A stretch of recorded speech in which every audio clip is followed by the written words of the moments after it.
recognizes the gentleman from California, Mr. McClintock, for 5 minutes.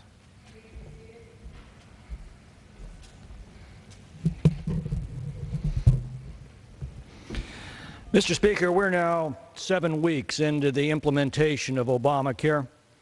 We know that in the first 4 weeks, 106,000 Americans placed health plans in their shopping baskets, although it's not clear how many of them actually purchased plans. But meanwhile, it's now estimated that some 5.5 million Americans have lost the health insurance that they had, that they liked, and that they were promised that they could keep. The inconvenient truth is that this law has dramatically increased the ranks of the uninsured. Yesterday came word that college students are seeing their low-cost student plans canceled, with replacement costs as much as 1,800% higher under Obamacare. Although the President recently assured the nation that the cancellations were confined to the individual market, we're now learning that his administration gives a mid-range estimate that 2/3 of the small employer plans and 45% of the large employer plans face cancellation as well. Some estimates are as high as 93 million Americans who have employer-sponsored plans will lose their plans next year. And these reports don't account for the millions more who are seeing massive rate increases in their current plans. Nor do they account for the millions more who have had their hours cut back to part-time, or have had their wages cut back, or have lost their jobs altogether as employers struggle to stay in business while bearing these staggering costs. Nor do they account for those who discover that by accepting Obamacare plans, they're losing their doctors. Walmart now warns that the financial impact of this law on families could materially depress holiday shopping. Mr. Speaker, we're watching nothing less than the wholesale destruction and collapse of the American health care system, which, for all of its flaws, was still the most advanced, accessible, adaptable, and responsive health care system that the world has ever known. And if you doubt that for a second, ask yourself where the world's elites came when they needed first-class medical care. It wasn't to Canada or England or Mexico. It was to the United States. And now we are losing that. There was nothing unforeseen about this fiasco. Republicans have been warning of these outcomes from the very beginning.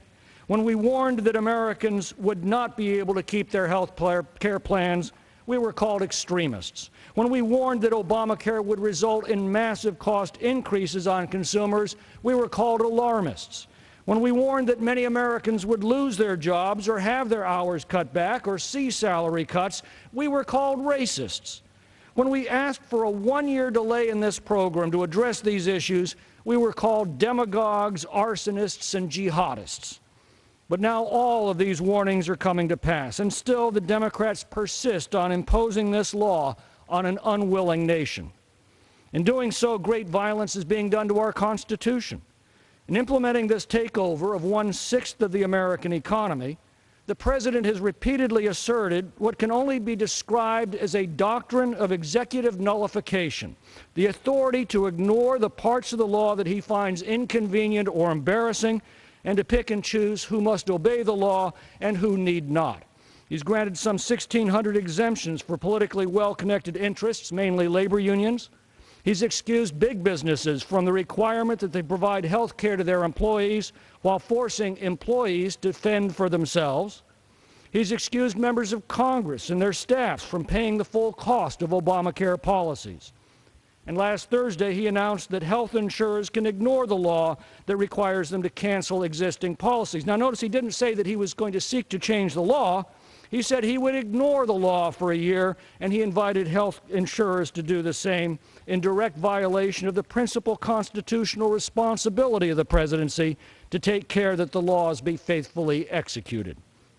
Mr. Speaker, I appeal to my Democratic colleagues to consider the damage that this law is doing, both to the American health care system and to the rule of law itself, and above all, to the families who are struggling to deal with its effects.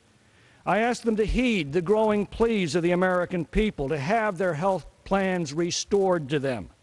I ask them to join Republicans in repealing Obamacare and to help us replace it with the patient-centered health care system that we have long proposed, reforms that preserve the best of American health care while repairing its flaws.